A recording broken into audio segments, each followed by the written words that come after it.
Hi, Linda Bowen here from StampingWithLinda.com, your cardiologist since 1997, helping you create cards from the heart. Today is Friday and techniques or tips for you. And today I'm going to be sharing some tips with the Cottage Rose bundle. The Cottage Rose bundle has the cottage flower dies and the Abigail designer series paper. And the cool thing is that we have a die that will cut out the individual pieces of the designer series paper.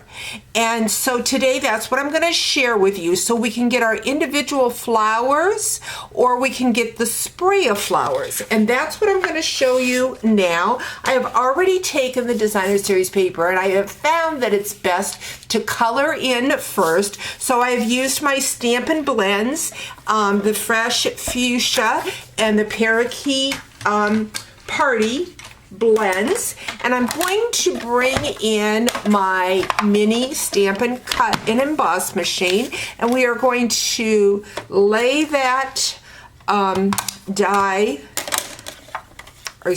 designer series paper down, and then we're going to bring in the die and line it up like so, and we are going to see, I've got it off just a hair.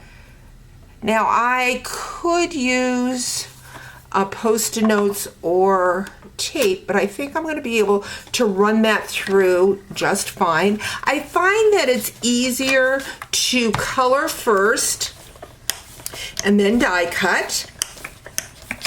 So we've got that, and I'm just going to set this aside. Now you see I've cut these out, but there's still some other flowers that we can use in that set of paper that I cut out, and a lot of static cling here going on. And we've got our little pieces.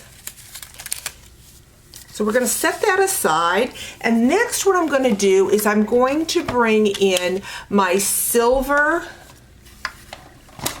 specialty paper, my foil paper, and we're going to set that down. Oh, and I see that is not going to work in my small machine, so I'm going to have to take the die over to my big Stampin' Cut and Emboss machine. And you're going to want to keep the individual pieces that you cut out from the foil, because you can use that in another card. I see I got some of the smaller pieces still in here, so I want to poke them out so that they're together. So I'm just going to run it over here and die cut on my big machine.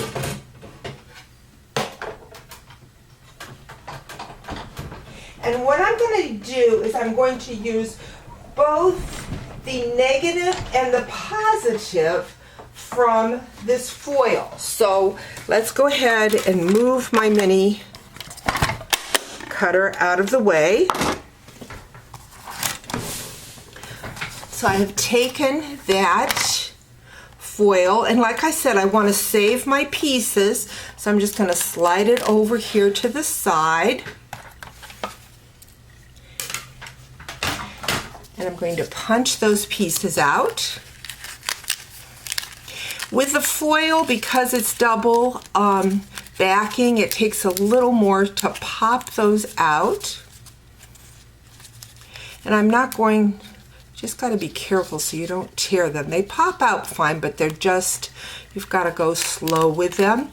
So rather than to bore you, what I did then was I mounted it on a piece of black cardstock, and then I took my colored pieces and I went in and attached them to the negative image. And so then I got a card that looks like so. Isn't that beautiful? I used the iridescent rhinestones and then the silver mesh ribbon. Very fun, Wink of Stella on there.